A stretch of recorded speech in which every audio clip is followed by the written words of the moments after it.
So I've been having a month where we're just gonna put it down and we're not gonna be upset about it. This is going to come out, as with all things that start out blissful in a thriller, you know things are gonna go sideways. In part one, I talked about Memory Please. See, if you stay till the end, you get a couple bonus things here. Hi everybody, it's Audrey and welcome back to Chapter and Converse, and welcome to part two of what I read in February. So, I kind of read 5 books, but one of them I finished in March, so I read most of it in February, and the other one I DNF'd, but altogether, it's like I read 5 books. Not really.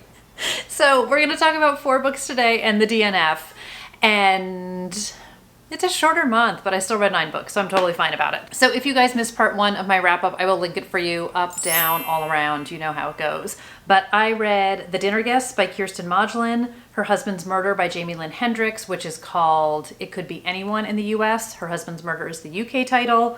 All this will be down below too. I read Ace of Spades by Faraday Abike Amida. I read The Writing Retreat by Julia Bartz, and I read Missing Dead Girls by Sarah Walters. So you can check out that video for full details. Everything is down below. And now we're going to talk about the rest of the books that I read in February. Okay, I'm going to rip the Band-Aid off first and talk about my DNF, but I do want to say this is a soft DNF. Please don't come for me. I posted this on Instagram and so many people were like, yes! I DNF'd The Snowman by Jo Nesbø. I didn't want to. So I got 103 pages into it. So like we're into murder, we're into stuff, people are dying, investigations are happening. And I did get the audiobook of this, which I was enjoying, but at the same time, I found it a little bit hard to follow because there's a lot going on in this book. So I'm having one of these months where I feel like quick, thrillery audiobooks are really working well for me. And I really wanted to read this book, and I was physically reading something else at the same time, but I wanted to get into this. And the audiobook is not bad, but I just feel like it's too heavy and too complicated of a story for me to listen to now, if that makes sense. I'm making so many excuses. So I have been highly anticipating this book, and I want to go back to it. I know it's like book 7-ish or something in the series, so there is a little bit of catch up that you need to play with Harry Hole. But this is a super creepy story about a serial killer over many years who likes to murder people on the first snowfall, and he leaves a snowman in the front yard kind of as his calling card. So creepy. So creepy. This does not shy away from the blood and guts of it all, which I'm totally fine with, but I just couldn't get into it. So I'm going to soft DNF this for now. Please don't be mad at me. I know I talked a good game about it. I said I was going to read it in the winter. I'm giving it a shot. I'm running out of time for the winter, so we'll see. I will come back to it at some point, but for now, we're just going to put it down, and we're not going to be upset about it, and I will come back to it at a later date. All right, let's move into stuff that I actually read. Okay, an audiobook that did 1000% work for me this month, and actually most of these are going to be audiobooks. So this is Every Value Break by Peter Swanson. Anybody who's been here, who knows me, knows The Kymworth Killing is my favorite Peter Swanson book. It is the first of his that I read. It made me an instant fan of his. No joke. The sequel, The Kymworth Saving, should be coming today in the mail. I am stalking the tracking number like a cuckoo because I am, but I am working my way through his backlist, and I have enjoyed almost all of his other books. So this one I very much enjoyed. This is one of those books, it's funny, I had heard somebody say that like this gives away too much. I don't really think it does, but I'm also happy to honor that for people if you don't want to know all the things. I know a lot of people like to go in very blind to thrillers. So this one, again, I did the audiobook. It was read by Karissa Vacker. I thought she did a really good job with the audiobook. She had me hooked. I listened to this in a matter of days. It was definitely a compulsive, fast-paced thrillery read for me.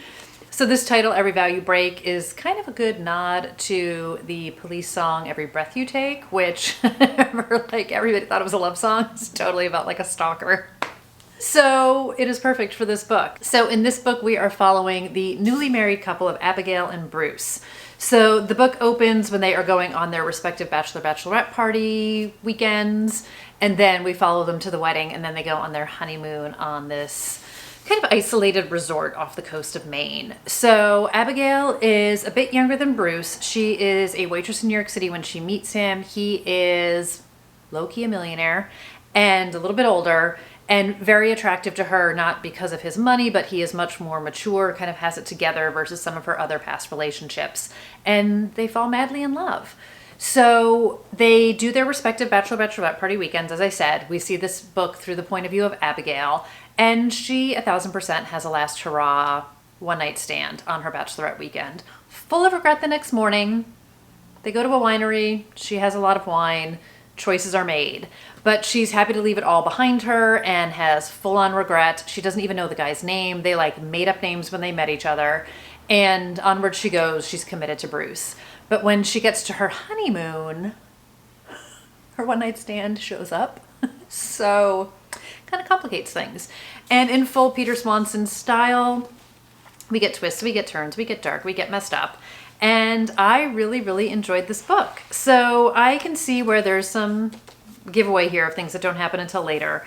I feel like anything I want to say about this book would fall into the spoilery zone, but I do think Peter Swanson did a great job with this. I definitely was wondering what was going to happen next. I definitely enjoyed all the darkness and the twists and turns that happen in this book. I was here for the characters, and it was definitely a book that surprised me many, many times over, which I just love. So like I said, I'm a huge fan of his writing. I appreciate the places he goes with his characters. So I still need to read 8 Perfect Murders, which I am waiting on because 8 different books are spoiled in that, which are deemed perfect murders. I have read some of them. There's some I'm still interested in, and I know some other books get spoiled along the way, which I think I'm mostly fine with, but I'm waiting on that. I have some work to do. And then I still need to read his first 2 books, A Girl with a Clock for the Heart and All the Beautiful Lies. But I'm just a really, really big fan of his writing. And like I said, the sequel to The Kyneworth Killing is due to come today. So my plan is to reread A Kyneworth Killing and then read the sequel, and I will keep you guys posted on all of that. But if you are looking for, I feel like, good, dark, character-driven stories, you get some thrill rides, you get, dang it, I'm trying to like think of like things that happen in his books, but they're all going to give something away. I just was like thoroughly surprised over and over again by his writing. And if you have not started with him, I just recommend to everybody you start with The Kyneworth Killing. I do think it's his best, so I feel like I'm a little bit biased on that as well, but he definitely kept me entertained in this book, and I had a great time with it. So highly recommend. The next book, which I also basically listened to the entire thing, which was amazing, is The Sentence is Death by Anthony Horowitz. So this is the second book in the Hawthorne Horowitz series. So the first one is The Word is Murder. There are now 4 books out in this series. And in this one, we are following a disgraced detective who is now a private investigator, Daniel Hawthorne. And in book number 1, he hires a somewhat fictionalized version of Anthony Horowitz to write his biography. And the two of them wind up, like, Horowitz is following him on a case. So they wind up kind of being a Holmes and Watson solving murders together while Horowitz is starting to write his book about Hawthorne. It's not as complicated as I made it sound. But there are so many great winks and nods to Horowitz's real life, from he's working on Foyle's War to who his editor is, his wife is in here, and he just, as the man who was like crazy prolific and writes all of these amazing books with all these twists and turns and has written all these amazing shows for TV. In here, he's a little bit bumbling and like misunderstands the evidence and doesn't always quite get stuff right and kind of gets himself into some trouble down the road in different ways. And it's just really, really funny. There is great humor to this. There is such solid mystery to this. I very much enjoyed The Word is Murder, but I think I enjoyed this mystery in this one better. The humor is very much on point in both books, but I enjoyed the actual like mystery story in here a little bit more than book number 1. So in this one, we have smooth-tongued divorce lawyer Richard Price is bludgeoned to death in his London home. Scrawled on the wall beside the body, the number 182. What does it mean? And who was at his front door just minutes before he died and while he was still talking on the phone? So the suspect list is long, the investigation is underway, and I just think this is such a delightful series. So I do have the next 2 books I plan to continue, obviously, should be obvious. And I'm just becoming more and more of a fan of his writing. So I read Magpie Murders, which I love. I need to read Moonflower Murders. I talked about both of those books in my series video that I did, and I'm just a huge fan of him as a writer. So if you guys have not yet dipped into him, I just hugely recommend. And then let me get the audiobook narration right on this one. Half the time I prepare ahead of time and half the time I don't. Guess which works out better? It's not really that hard of a question. And the audiobook narrator is Rory Kinnear. And I don't know if I was just like superimposing this in my head. I have watched a lot of Anthony Horowitz interviews, and the audiobook narrator to me sounded a lot like Horowitz himself, and I don't know if he was intentionally inflecting his voice that way, or again, if I was hearing it in my head, or if that's just sheer coincidence, but it really felt like, because we see the book from Horowitz's point of view, it really felt like he was talking to us as the reader and he was telling the story. I don't know, it just really worked for me on all the levels, and I thought it was great, and the humor is just really, really good. And I always enjoy sort of the inside track of the writer side of things that he gives us in these books. So again, Scream from the Mountaintops, huge fan of the series, and also highly recommend it. But I will say you should definitely, I almost always advocate you start with book number 1. I would definitely start with book number 1 in the series, but you won't be mad about it. The next one I did full audiobook from the library, and this is I Said Yes by Kirsten Modglin. So this was recommended to me from one of my subscribers. If you guys saw my January wrap up, I read A Quiet Retreat and then turned around and found out that Kirsten Modglin had written a ton of books and I wasn't sure where to start. So at the beginning of this month, I read The Dinner Guests, and then you guys recommended this one. So I read I Said Yes. And this was narrated by Tim Paige and Heyden Bishop. So we get 2 POVs. I want to say it's called His and Hers or Him and Her. And then we get the 2 different audiobook narrations, which I always love. I love multiple POVs and I love multiple audiobook narrators. So she writes very quick, dark, twisty stories that you can definitely binge in one listen, that will definitely keep you hooked, whether you are reading or listening, and just totally into the story. So this was like a 5-hour audiobook. This was a very quick one, and she magically manages to get so much action and activity and story into a small book. I am so impressed. It also makes sense why she can like churn out so much, because I feel like she's so efficient with her words and with her stories. And she has so many books out there, I feel like it's going to be a while before I run out, which I am not at all mad about. So cheers to the prolific writer that I have just discovered. Okay, so I'm going to refer to my notes because that's the whole point of my taking them. So like I said, we have him and her chapters, and then we also have present day and then chapters. So when this book opens up, it is present day. They are both in jail being interviewed by a police officer, and the police officer is saying what happened the night of the murder.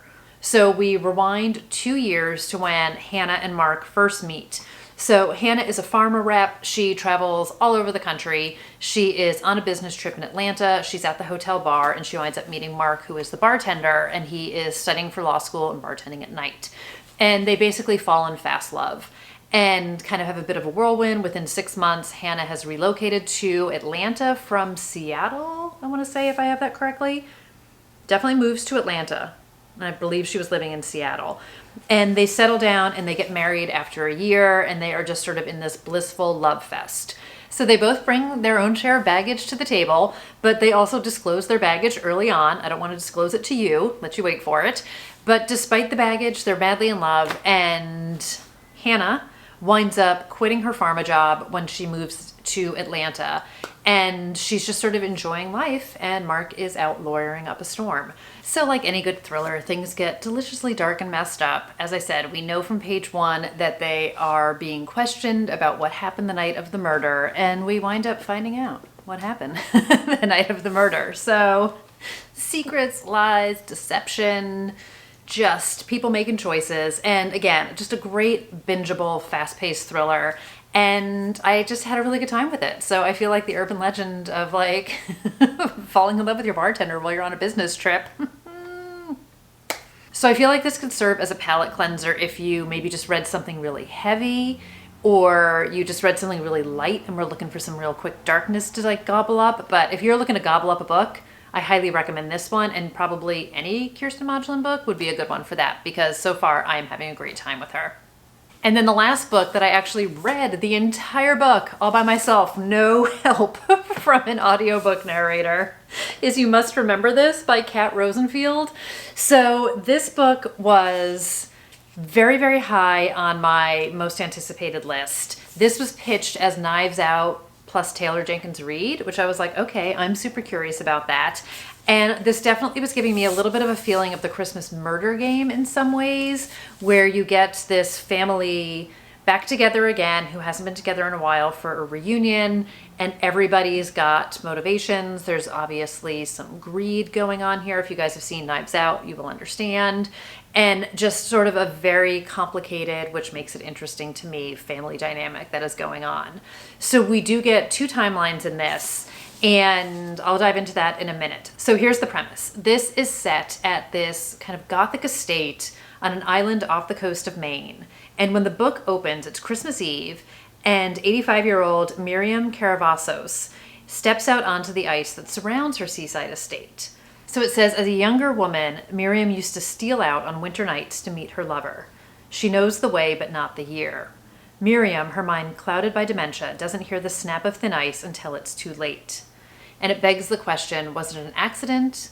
Was it a suicide? Or did someone lure her to her death? So we go backwards a few weeks, and her whole family is getting together to celebrate Christmas together. So her husband passed away many years ago. She has 3 children and 1 grandchild. And Miriam has been living in an assisted living home, but the family wants her to come back to Christmas so she can have one last Christmas in her house with her family. And this family has not been together for a while. This family brings all the delicious secrets and lies and all the great things and all the baggage to the table. And we get to see this family together, and we also get to see the dynamic between them, the issues that are going on here, and Miriam interacting with them. And this book on some levels is really difficult because she is dealing with very severe dementia, and I really had some pain moments when I was reading this, watching Miriam. And I think it's so beautifully written. I think Kat Rosenfield does a great job with this. And I really enjoyed in the past. So we get two timelines. Sorry, my mind is like drifting as I'm thinking about this book with like mist in my eyes. So we get a past timeline which kind of spans the 40s to the 60s, and we get to meet Miriam when she is a younger woman. So we first meet her, I think she's like 11 or 12 years old, and then we watch her as she grows up and she gets married and she has her kids. So we really get to know Miriam as a younger person, as a young woman. And we get to know sort of the smarts and the fearlessness and the wit and the bravado that she has. And then seeing her in the present day as someone who's struggling with dementia, it's so hard to see that part of her. And I just feel like we get to know her so well in the past. And it really just, I definitely was very emotional when I was reading this book. But we get this great mystery. So there are mysteries in the past, and we have some mysteries in the present. And we get this family who is really struggling also with what is going on within their family. So I would say this is definitely very character driven. There's a lot of slow burn to this, and I really enjoyed it. It's definitely a book that I wanted to take my time in, to sit in, to like really appreciate all of it. It's definitely very atmospheric. You feel that cold island, you feel the ice. We see the whole history of the estate, of Miriam's parents, of how they built this house, where their money came from. And I really, really just enjoyed what she did with this book. This is the first Kat Rosenfield I have read. She also wrote No One Will Miss Her, which I have right here, which I've also heard great things about and I'm going to read. But this one really grabbed my attention. So this says Old Money, Dark Secrets, Cold Blood. I did write a review of this already on Instagram. So if you guys follow me there, you will have already seen it. But I think it's just such a beautifully well done book. And I really enjoyed the mysteries. I enjoyed the reveals. And there's some really good humor mixed into this as well. So it's not like all totally heavy, But we are, in the past timeline, we are following Miriam's point of view. In the present timeline, we are following Delphine. And Delphine is the granddaughter, and she had been living in New York City. She winds up coming back up to this house in Maine, and her mother has been living there for a while, taking care of her grandmother. And her Uncle Richard comes. He's my favorite character. He is a piece of work. He is that guy. He says what he wants to say. He does what he wants to do. He is pure comedy for me. Not in an out of place way, not in an inappropriate way, but I completely appreciated him as a character. There is some absolutely unlikability around him and some of the things he says and does, but man, did I love every time he came onto the page. I just thought he was absolutely amazing. I was such a fan of his. He's so rude sometimes, but I just absolutely loved it. And I loved the dynamic between him and Delphine as they banter with each other. It's just so on point and so well written. But this was such a really good book. It really, really was such a good book. And when I was, I guess I was doing what's coming out in March, and I'm reading I Love It When You Lie by Kristen Bird. And I talked about, so there is a Nana in that book who passes away when the book first opens, and her grandchildren are coming back for the funeral.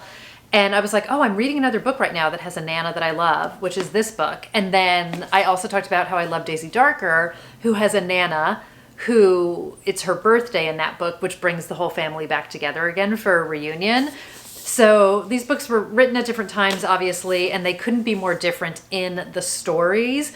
But for some reason, I'm really just not even like clinging to, but just really enjoying how Nana is bringing everybody back together. Even though sad and bad things happen in these books, I'm really just enjoying that. And I don't even want to use the word device, because I feel like that sounds like device, like it's some sort of trickery, but I'm loving that concept of a way to bring the family back together again. In a lot of these cases, families who have not been back together for a while, and there's a little something at stake. In this case, it's, you know, her money and her estate and everything.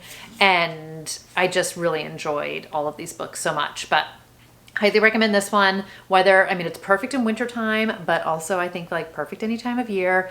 But I really enjoyed her writing. I'm very, very excited that I got this and that I read this, and I had a great time with it. So I'm excited to read more from her, but this one did not disappoint at all. As one that I was very much looking forward to, I really enjoyed it. I really, really enjoyed it. And like I said, I read it slowly and really, I wanted to be immersed in this story, and I was, and it just worked for me on all fronts.